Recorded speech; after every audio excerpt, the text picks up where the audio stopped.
með 1 stig eftir að komast 2 svar yfir. Samanskapi kannski bara heppnir í lokin að tapa sig ekki. Já, ég held þetta svona í heildina sé nokkuð sanngjarnt. Fyrir hálfleik vorum við töluvert. Fengum rosa fín færi og mörg fín færi, komast í góða stöður og þannig að ég held að þetta sé sanngjarnt, 20. Ánægður með spilamennskuna? Já, það var kraftur í okkur, þetta er svona það verður aðeins meiri kraftur kannski í síðustu leikja en völlurinn virkaði eitthvað helvítið þungur og við spiluðum þannig leik, þetta er læti og laup þannig að þetta var svona þungt í restina. Já, við talaðum um restina, hvað þið þurft að gera betur og eins og sé, Guðjón Orri, hann alltaf bjargar eitthvað hann í 2 eða 3. Já, þú veist, eðlilega við erum að halda í eitthvað og þá getur þetta bara farið í svona smá nauðvörn en ég held að menn hafi bara verið orðnir dauðþreyttir. Það var svona virkaði þannig að menn voru sko enn og aftur líka kraftur og að leggja sig allan í þetta. Það er engin spurning að uppskera fyrir því eins og ég segi sérstaklega í fyrri hálfleik þá fannst mér við töluvert betri en þannig að það er kannski eðlilegt að komið smá þreyta og plús það er einhver spenna og svona þannig að þetta, já, sanngjarn úrslit. Og furðulegt veður, það var svona blés í allar áttir. Já, við erum vanið því í geim og örugglega Keflavík líka þannig að þetta var flottur dagur og fullt af fólki og bara hörku leikur og mikið af færum þannig að ég held að þetta verði ágætis skemmtun fyrir alla. Ég var að spyrja aðeins út í félagaskiptin í viku þegar Guðjón Pétur fer í Grindavík.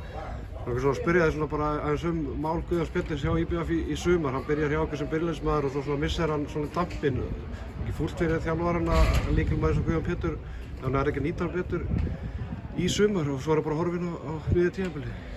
Nei, við svo sem svona pröfuðum það bara og breytum aðeins leikstílum og það bara virkaði ekki og þannig er fótboltinn og hvorki fyrir hann í liði þannig að það er bara ósköp einfalt og hann hentar ekki þessu leikstíl og þá bara er það þannig og fótboltinn verður alltaf þannig. Þetta er ekkert vandamál eða þú veist, maður verður bara að halda áfram og þú veist. Var það hans ósk að fara í vikunni eða? Já, hann mátti fara, hann vildi. Ég var alveg búinn að gera hann hagleitt þú veist, láta hann vita því að hann væri frjáls ef hann vildi fara og bara hreinskilið, hann myndi spila lítið og það var ekkert vandamála, þú veist, það var búið að gera upp eitthvað sem kom upp, það var straffi viku og áfram með smjörið og lífið og við erum þú veist, eins og ég segi, þetta er ekkert að vera að reyna að búa til eitthvað úr engu, þetta er ekkert svona, þetta er bara fótbolti og hann henta okkur ekki og þá má hann fara ef hann vil spila og það er bara heiðarlegt að láta hann vita því og hann fór og það er bara gott fyrir alla, held ég. Sít og Utarhófs ennþá meiddur, langt í hann? Nei, það styttist í hann, það er einhverja 2 vikur. Einhverja 2 vikur, já.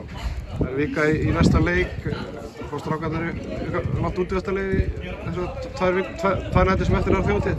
Já, það er allir búin að bíða eftir þessu með væntingu í nokkur ár, sko, þannig að það er að sjálfsögðu enda klefið svo heilbrigður og flottur og stemminginni samkvæmt í, þannig að það er bara no-brainer og með framlagið í hverju leik og krafturinn í liðinu og eins og við segjum, þetta er rosa flottur klefi eftir erfiða byrjun, þá sýna menn bara úr hverju eru gerðir og við erum konur á ágætis ról og taktur og sjálfströst í okkur, þannig að þessi klefi allt hróskilið og það er ekki spurning þegar menn mega sko njóta sér í botn. Takk fyrir þetta.